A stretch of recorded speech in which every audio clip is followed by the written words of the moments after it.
ध्यान से बताना, क्या आज सच बोल के आगे बढ़ा जा सकता है?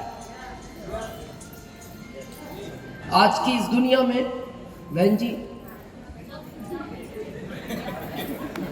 अब बंद किया है, बंद करने में इतनी आवाज करता है। तो कितने लोग मानते हैं अभी सच बोलकर आगे बढ़ा जा सकता है जिस तरह का दुनिया का माहौल है?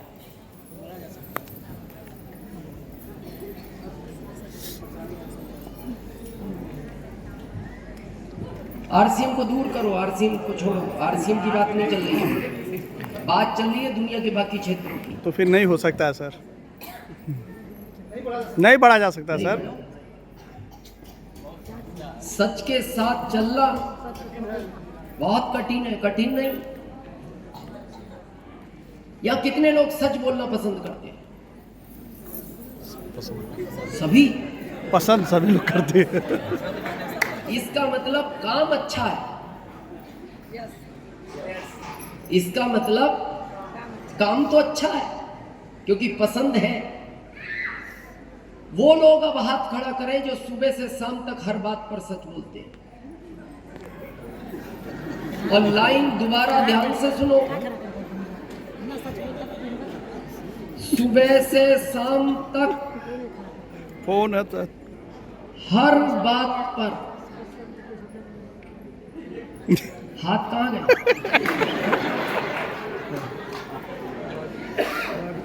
हैं? 5-6 हाथ हैं, इनका भी अभी पता लगेगा। आपने हाथ खड़ा किया, खड़ा है अभी भी, रेडी हो? समझते हैं, आपको समझ में आए। मान लो आपका 4 साल का बच्चा है, चॉकलेट बहुत खाता है, दांत खराब हो गए, आपने डॉक्टर को दिखाया, डॉक्टर ने कहा ये तो बच्चा है, ये खाएगा, और अगर आपने इसकी चॉकलेट नहीं छुड़ाई तो ये हमेशा के लिए दांत खो देगा। तो तुम बड़े हो, समझदार हो, ये बच्चा है 4 साल का है, तो तुम कभी भी जब किराना की दुकान पे जाया करो तो इसको बताया मत करो ये तो बच्चा है। अब आप किराना की दुकान पे शक्कर लेने जा रहे हो और बच्चा पूछ रहा है, पापा क्या किराना की दुकान पे ही जा रहे हो? अब बताइए, फंस गए।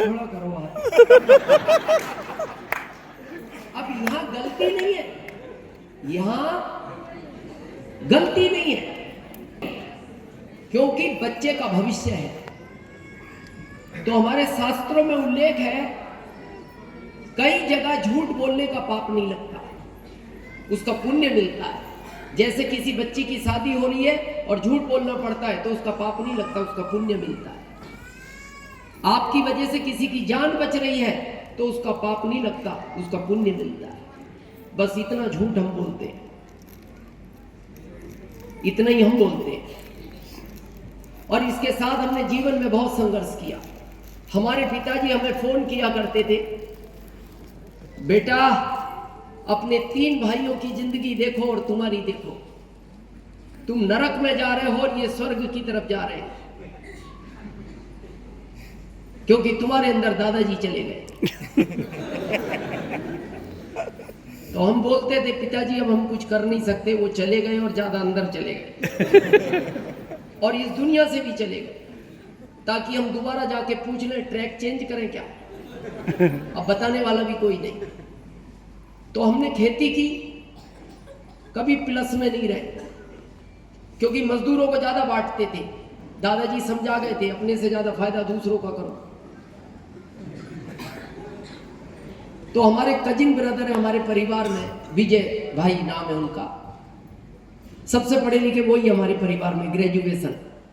तो उन्होंने एक दिन हमसे आके कहा, दिनेश खेती में तुम कामयाब नहीं हो सकते, तुम कोई व्यापार चालू करो। हमने कहा क्या व्यापार चालू करें, हमें ज़्यादा समझ नहीं है, हम पढ़े लिखे ज़्यादा नहीं है क्योंकि हम तो दादाजी के साथ ज़्यादा रहे। बोले मैं कुछ सोचता हूँ।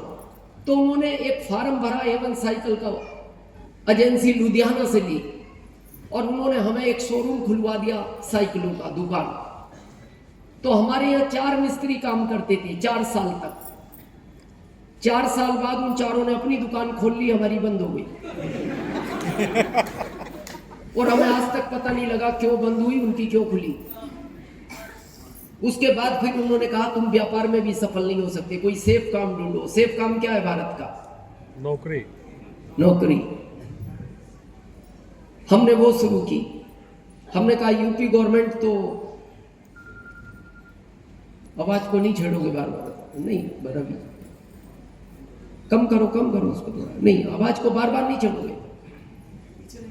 ये तो स्पीकर ही आ गए तो पीछे कहां से जाएंगे? अब कुछ नहीं हो सकता, अब एडजस्ट करेंगे हम। ठीक है, आ रही है ना अभी, इतनी तो आ रही है ना, काम चलाओ। हाँ ठीक है, हाँ चलो।